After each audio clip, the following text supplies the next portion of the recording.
Hello and welcome to Also Driven. I'm Jim and Sean is fixing some brakes on a Renault 5. Yes, this is one of Germany's most well-known technical museums, as they call. There's two of them in this area. I've been to the other one before. I'll stick a couple of pictures in here as I go along. It's the one with mostly cars and Concorde and Concorde Ski, the Russian version of Concorde. And as I said from like my opening, poor Sean never gets to do the fun things. He's always like having to sit at home and tinker with cars. Oh well. So this is the first hall that you come into with quite a lot of vehicles. I think it was sort of said before, the other twinned museum it's with is more cars, and I'll throw in some pictures of that, let you see it. Alan and I went to it a few years ago.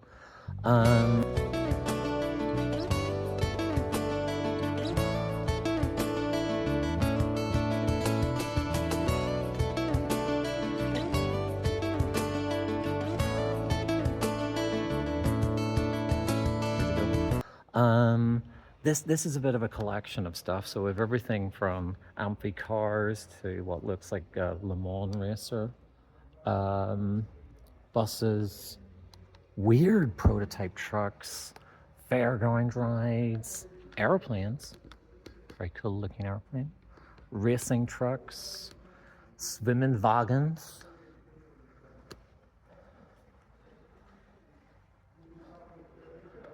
Yeah, there's a lot of stuff in here, so we'll have a look around here first.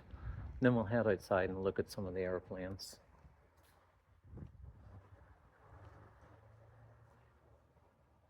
Ooh, some really beautiful Mercedes-Benzes there. God, that's just stunning. Love the color too.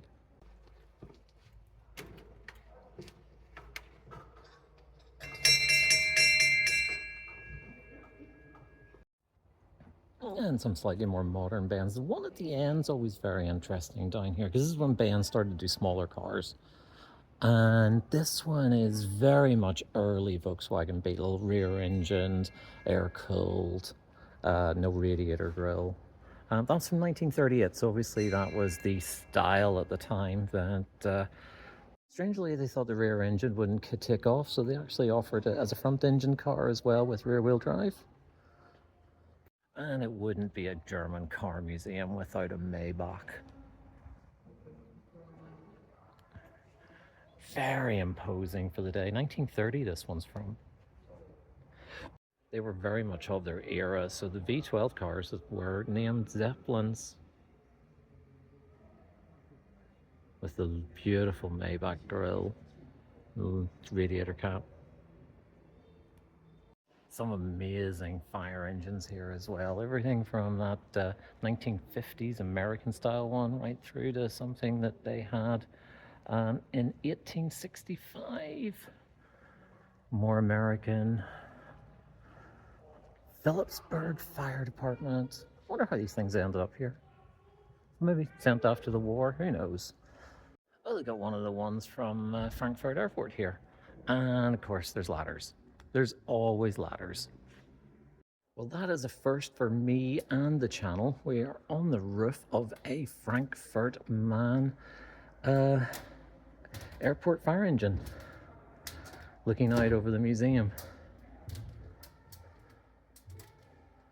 Ooh, you can see some of their pipe organs up there. Those are pretty cool. And one of the things you've probably seen as I opened up that little bit of nonsense there is they have a little vernacular. That's quite cool. This is quite interesting. It's a Mercedes truck from the 1950s that was used to transport race cars for Stanley Mann Racing Team. But one of the things that's in the little description over there, which is saying that the German government was trying to make railways more competitive, so they made trucks could only be a certain length. So it meant that Mercedes then started building these cab-over models as opposed to the American-style one where the bonnet sits out the front with the engine in the bonnet, because they were limited by law how long a truck could be, and that sort of then just basically set the industry standard, and it's why European trucks do not have the big long bonnets like the American Kenworth trucks do. When did we stop making cars that look happy? I mean, seriously, you cannot physically get a happier looking car than that. Ooh, lots of SLs and lots of money. Beautiful restorations on them. They are lovely, but I mean, really, I mean, some of these are what, worth over £1 million? I think that's possibly the cutest looking BMW I have ever seen. Oh, find another Rano. You can always tell because it's bonnets. I suppose it was quite clever back in the day because obviously it did mean that their cars kind of stood out when everybody else's car kind of just looked like this. So Mrs. Elizabeth Carge of Winterbach bought this brand new in the 1970s. It's a Carmen Ghia Beetle. And, sorry, just Carmen Beetle, I should say. And her dying wish was that she wanted the car displayed in a museum. I wonder if you were to go tomorrow, what car of yours would you want in a museum? I suppose one of the very few upsides of communism was that with only maybe two cars available on your home market, at least your dealer is always going to have the parts you need, and he's never going to have to say, "Oh, we're going to have to get that from Japan, and it's going to take weeks." So this Bentley 4.5 litre actually belonged to King Edward, who was briefly king in the 1930s. Interesting that it's here because obviously he had a very special affiliation with Germany. Although probably the least said about that, the better. So this truck is from 1995. It was basically designed by a German designer as a truck of the future. And it actually went into limited production. This one was used by MediaMarkt, which is kind of like, the German equivalent of Currys. And they put 500,000 kilometers on it before they retired it and put it in the museum. It's very distinctive, to say the least. Okay, they have this fireman slide for kids, and I'm so desperate to go on it.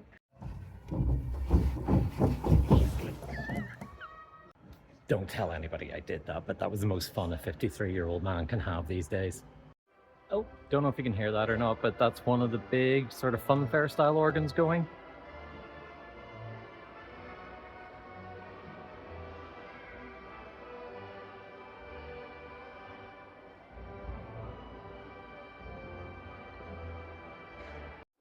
Papa, Papa, Papa is probably a Eurovision hit.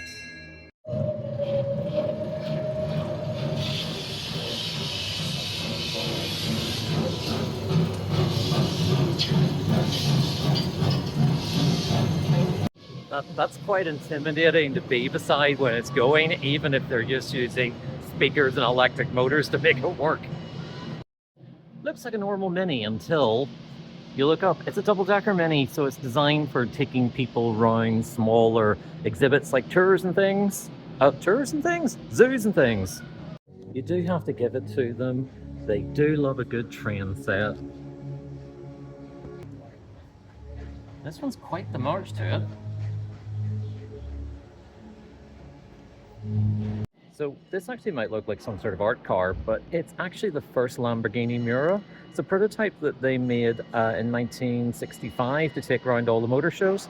So why the weird paint? Well, every motor show they took it to, they give it a fresh coat of paint in a different color to make it look like another car, just to get the orders in. And when the car was being restored, they found that it had 8 different colors under the top coat. So they thought, well, you know what? It's part of its history. Let's just show off all the different colors by stripping the paint back and polishing it up. I think it's a really lovely exhibit. It's sort of such a change from overly restored cars. Oh, one of the big Citroen traction events. This one is from 1956. It's quite a late one, considering they were launched in the 30s. And it's also really unusual because these versions were based on the 9-seater. You can see how much room is in the back of that. They were called the Commercial because they had a hatchback. Again, one of the sort of, I suppose they would say it more as a sort of a competitor to an estate car, but it really was the first big family hatchback.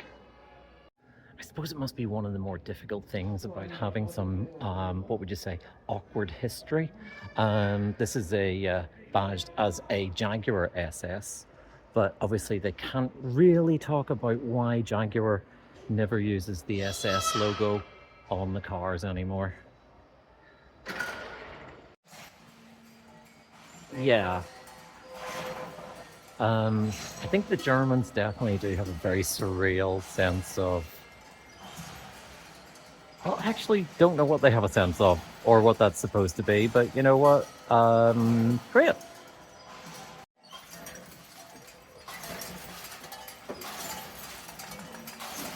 Two lovely Fiat coupes. This one's been the 124. It's the first generation car. I kind of like the third the best. I think it's the third. I'll throw a picture in just to let you know what I'm talking about. But that one seems to be much more heavily based on the Spider front end. So, you know, of its time. Do love the teddy bear seats. No teddy bears were killed in the or hurt in the making of those seats.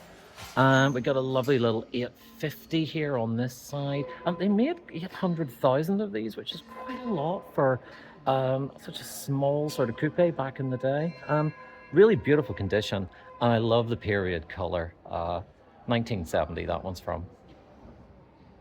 Interesting comparison between two 1970s or early 80s coupes. I think the Ford wins it on styling, but the BMW, I think, gets it on style. BMW never actually made a convertible version of the CS coupes, but this one is one of 8 that was made in Germany. And I have to say, that is a very nice job, although they do not have the hood up, and that's what makes or breaks convertible conversions. But yeah, wouldn't say no to that. It's very, very nice. Yes, back in the days when BMWs were actually quite handsome. Okay, let's head outside and see all the airplanes. So the USP of this museum is that they tend to put the planes up on large structures so to make it look like they're flying, and you can see them from, like, you know, hundreds of yards all around on the main motorways.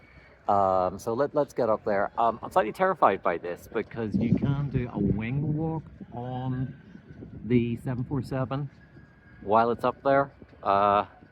I'm not too good with heights, but we'll see how we get on.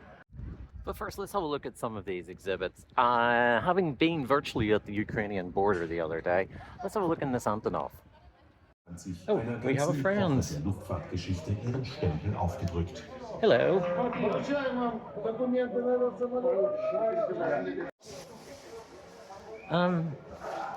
Yes, something I never thought I would ever do is hang off the back of an Antonov while it's like 30 feet off the ground. Wow. In case you're wondering what all the S&M German bar noises are, is to keep the pigeons out, they have fitted some chainmail to the doorway in and out, which makes quite the racket. But, God, this is huge. I'm trying to work out how many Fiat Pandas could we get in here? Heading up towards the cockpit. It is cool that they have all this open. So let's try this side.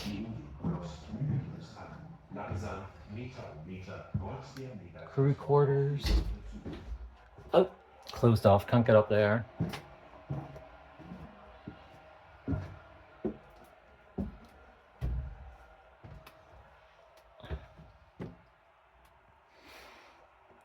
Oh, let's see, there we go. Little view of the engineer's site, I would say. Engineer's cockpit, I would say. And then round through the crew quarters on the other side. The cockpit is open up here. By the way, it is 1,000,000 degrees in here.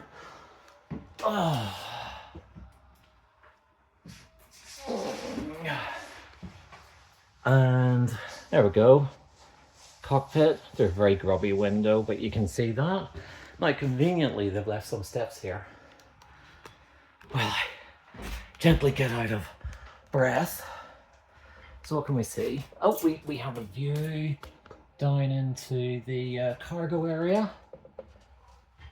And there's a window. So you can see what's going on outside. Okay, I'm officially melting here. Need to go outside. I thought it was warm when I came in here. It's actually quite cool now. So yeah, that, we would say back home, that's one big fucker of a plane. Or Fokker, I suppose, here. Anyway, Antonov 22. You can see the little bit at the front there where the engineer would have hung out.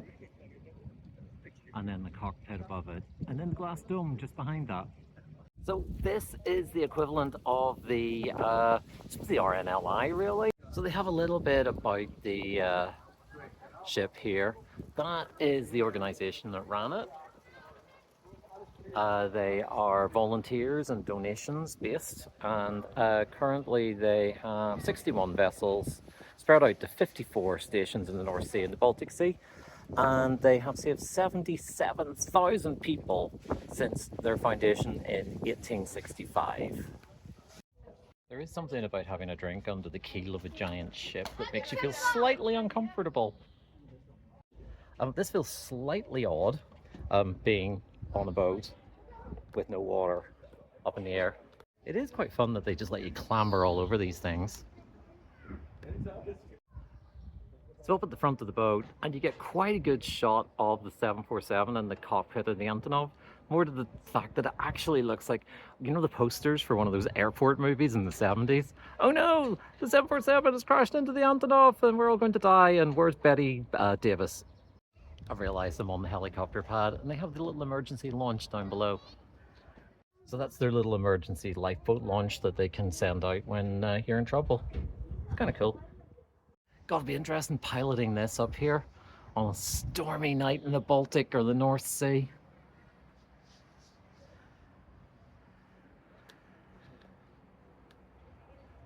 They do have a normal bridge as well for when the weather is really inclement. Gosh, look at the thickness of this glass. That'll keep the weather out. And a little shot of the engine room. Keeps the foam in place. Oh, Wolfgang, I can't go on living like this. I have red socks. Wow, they might be out saving lives, but they did eat and drink very well. Oh, they have a little bit of video of it in action. Strangely, they brought it here on a barge, which I was surprised about. It's very interesting. Also very hot, and poor Wolfgang still hasn't been healed yet. And this is the submarine next to it. U9, apparently. Oh lord, I don't like cramped spaces. That was not fun. As you can see, it's quite cramped down here. As you would imagine, in a metal tube that goes like maybe 500 feet under the ocean. Definitely could not swing a cat down here. It's very cramped and very claustrophobic. Lots of very complicated controls. Interesting ways to use these. I think that's the sonar pinging.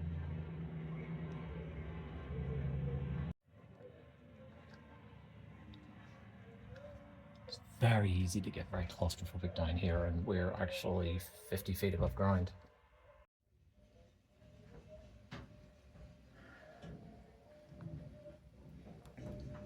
That's a definite tell like it is moment. It is so warm and so claustrophobic down here. It'd be crazy to think what this would be like when it's actually under the ocean. Yeah, I am quite glad to see the steps up out of here. So this is the Bremen, which was the largest passenger ship in the world. She was built in the late 20s. It was used mostly in the 1930s. And again, it's that slightly awkward bit of German history, because she was in New York in 1939, and she returned to Hamburg and was refitted as a troop ship. And she would have been used for Operation Sea Lion, which was the invasion of the United Kingdom in 1941. But she mysteriously went on fire in Hamburg docks and was basically burned to the ground. So they just have this model left of it, which actually does work, and it was sealed to the museum. Interesting model they have here of the, how would you pronounce that? A Veso Grill. Basically Hitler's private yacht, built in the 30s, went into service in 39. One of those unusual things where they have this lovely model, but for some reason don't want to tell you an awful lot about it. It did survive the war, and it was sold in 1945 to private ownership, probably minus the guns. And unfortunately, as I say, was scrapped in the 60s. It does look a beautiful ship, though. I suppose one of the downsides about keeping these outdoors is that the exhibits do end up very weathered looking. Although it's beautiful, you can get so up close to them. And there is a little airport right next to the museum, because that's obviously how they get the planes here. It's really fun to see the planes coming into land. One of the famous things that this and its sister museum have in common is that they love putting airplanes on the roof. And then allowing you to clamber over said airplane. So we're getting into this DC-3, which is a C-47, which I think is the military specification version. Just to give you a little bit more realism, they're all weird angles. So this looks perfectly normal on camera, but if I lay it up, we're actually at that angle. And it's quite steep. Oh god, north face of the Eiger stuff. Oh god.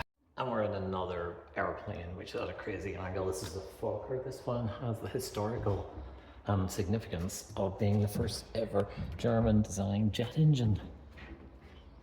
And they decided in their infinite wisdom to put them above the wings, because that meant that if the runway was unsurfaced, stones and rocks and whatever wouldn't get sucked into the engines.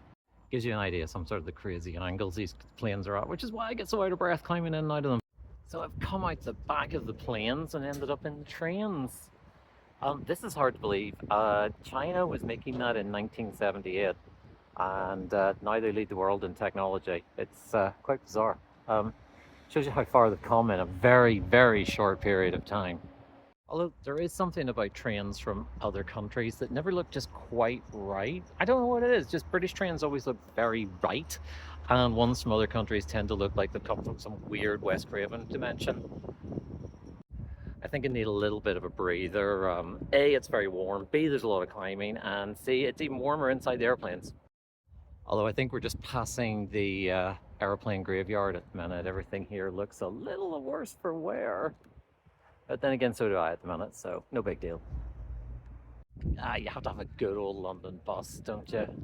Jim can't get on board. Looks in fairly decent nick compared to a lot of the other stuff that's sitting here. Like the plane beside it, which admittedly was involved in an accident, and that's why it was donated to the museum. But yeah, no, the bus is looking very well.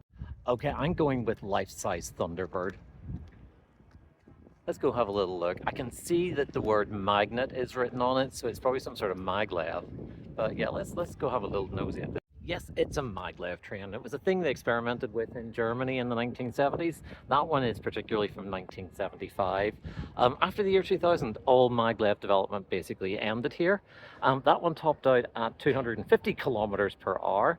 But the only functioning maglev is now in China, and they get 500 kilometers an hour, which really is quite ironic considering in 1978 they were building steam trains around the corner. Okay, so these are our soft drinks options. Okay, no idea. Yes, I am a hot and sweaty man, as you can see from where my straps were. Oh my goodness. Irish people were never designed for temperatures like this. So, Africola, this stuff. Apparently it is knockoff Coke from the 1930s. Someone German went to America, decided to bring back the idea of Coca-Cola, but greatly increase the caffeine content. And it's been going ever since. Thankfully I got a lemonade, or else I'd probably have been crawling the walls if it has the most caffeine of any Coca-Cola on the market. Anyway, it was quite nice. Okay, feeling somewhat revived after that, so let's go look at something else. The space shuttle. Except for it's not the space shuttle, it's one of the very few working prototypes of the Russian space shuttle, the Buran from the 1980s. This is one of the prototypes that they fired up. Apparently it worked on remote control. And as I say, it only had ever one successful flight with no one on board, and then the Russian uh, world kind of fell apart in 1990. So did the program.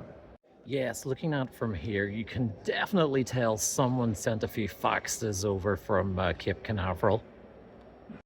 Very similar to the American Space Shuttle. You can see it there being transported between bases on the back of an Antonov.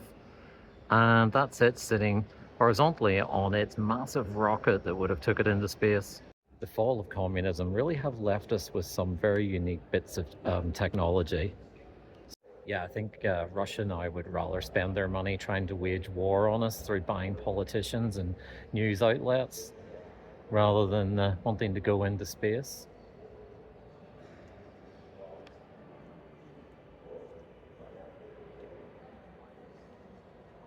Really don't have anything to say on this. It's a really cool panning shot that gives you a lovely view of the craft. Just before we walk around to the shuttlecraft, um, top of the stairs here, they have a little like motorcycle exhibition. It's a shame though, they seem to have forgot to put 50p in the meter because none of the lights are on here. One of Lufthansa's very early planes. I kind of really dig that material that they're making it from. It's like a really sexy aeronautical corrugated tin. It looks amazing. And so this is the view inside the load bay. These are the pods that it would have carried.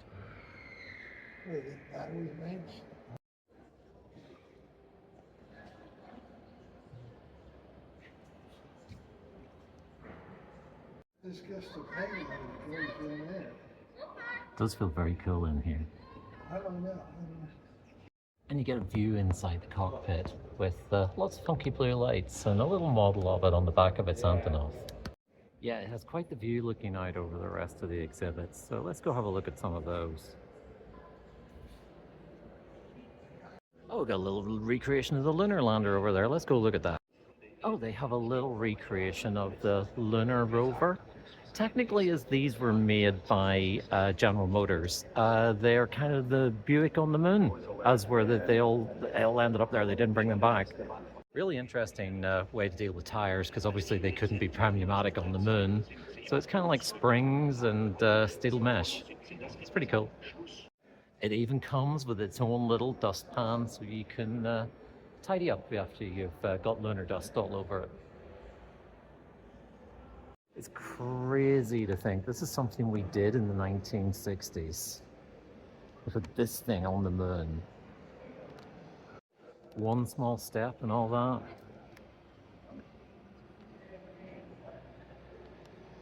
Oh, there we go. We have a little piece of the moon.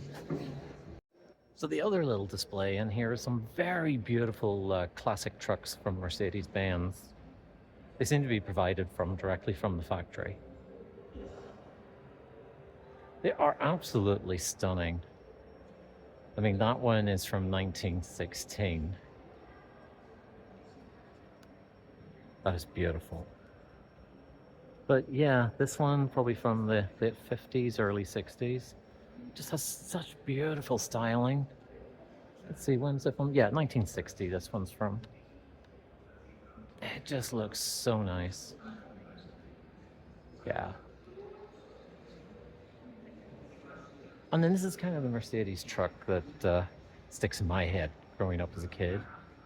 And then on the other side, they have Mercedes Unimog. And then a Unimog show car from about 10 years ago. That's,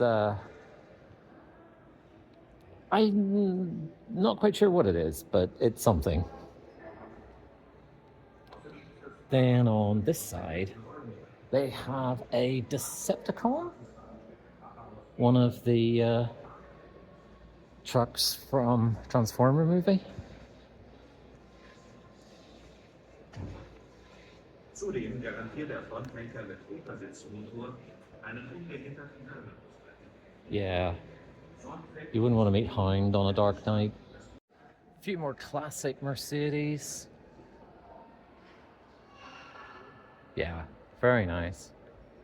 The only thing is though, as much as the styling is beautiful and quirky, they probably were an absolute pain to drive around. So this is a Mercedes-Benz truck from basically this year, 2025. And on this side, we have a Mercedes-Benz Vision truck, which was from 2014. And this is how they imagine trucks would look in 2025. And I think they were a bit out.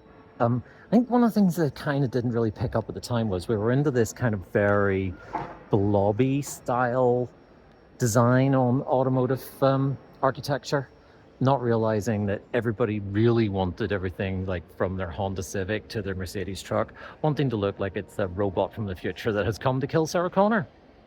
They have some very beautiful Mercedes-Benz cars parked underneath the Buran. That just looks like it has come from the set of a movie. That is unbelievably beautiful. So Veritas were a very successful German racing team in the 1950s, and this is a little homage to them. Apparently it's been on Top Gear. So they have some mock-ups of what the inside of various space stations would look like. And they also have Felix Baumgartner's caravan from when he jumped from space. He's got a little video going there. You can sort of see him ready to throw himself out. It's a little insane that he did that.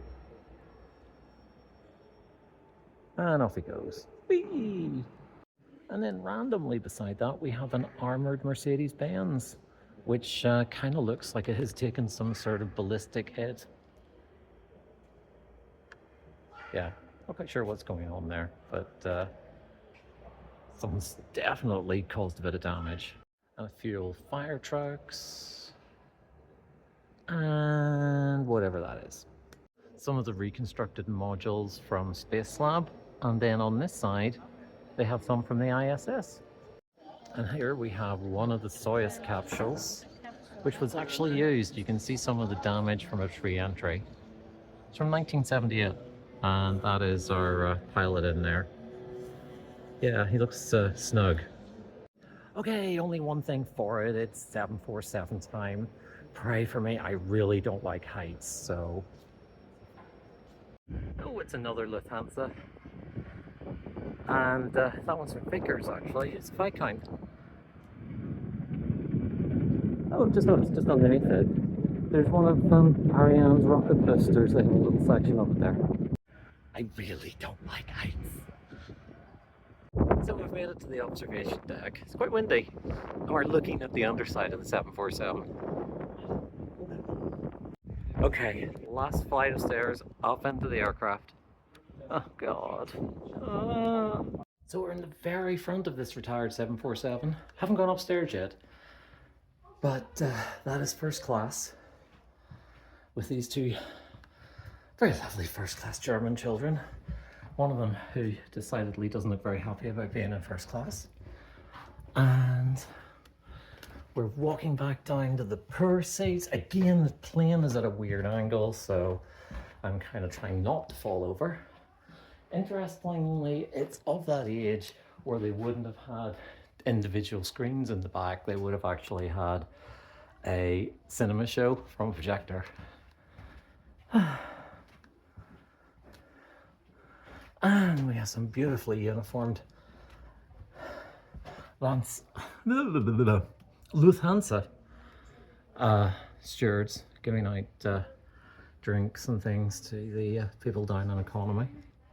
So let's go back and have a look upstairs. I've never been upstairs in a 747 before. This would definitely be a lot easier if the plane wasn't sort of tilted over at 15 or 16 degrees.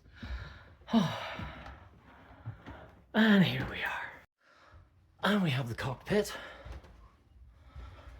Oh, yes. All very analog. And pilot, co-pilot, engineer. So it's at that age where you still need an engineer, but then again, so few electronics, everything seems to be very analog. And we have some very glamorous folk on the upper deck. Oh, this is a little bit more modern setup. They've got their own little monitors. Beautiful crockery. Very nice looking seats.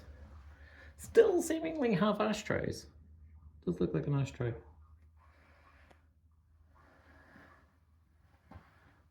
Very personal service there. Yes, this will be the only time I will ever be in first class on a plane. Okay, let's see if we can get back down the stairs without me killing myself. Or it might be slightly easier going down than it is going up. It is so disconcerting because everything's way over at an angle. Yeah, I would never cope on a sinking ship. Gosh, they're tight. Oh, and we're back.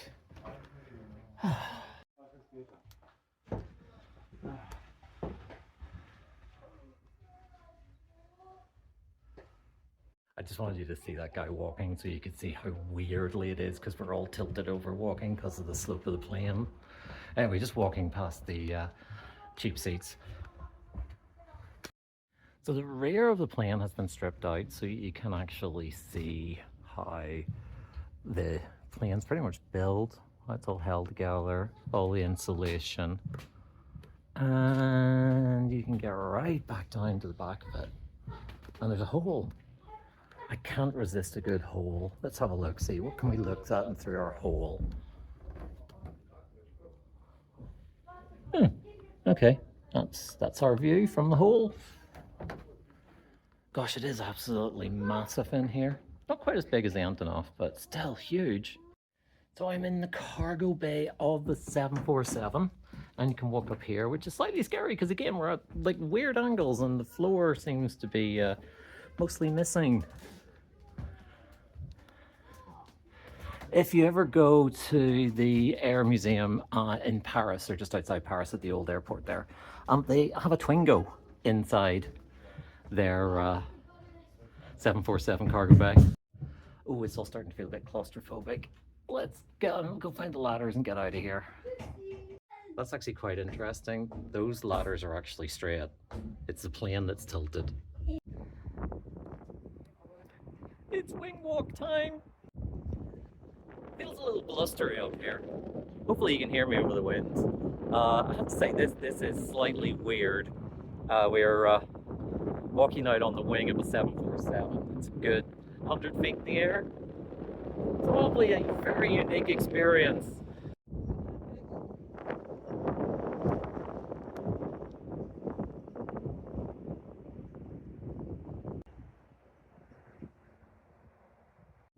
Also, it gives you an idea of how big this thing is.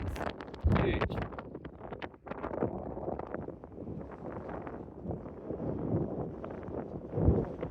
Definitely a view very few people ever would have had of a 747.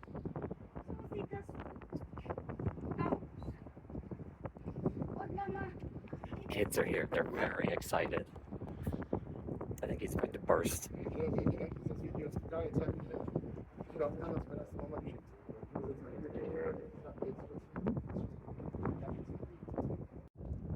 Yep, that's definitely quite the view. They have a few shots of it here getting loaded onto the pylons by crane. That must have been quite the sight to see. Okay, I was going to walk out there to the front, and then I got over here, and that's a big bag of nope. Big bag of nope. Not doing that. Nope, definitely not. Definitely have a limit to what I can do with heights. And that was it.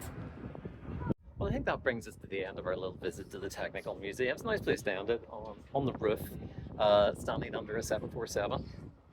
I was going to exit via this way, but you know what? It's been an interesting day.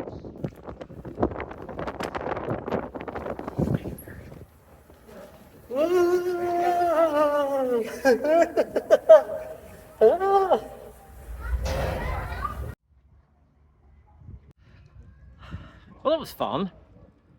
Anyway, thank you for watching. Bye.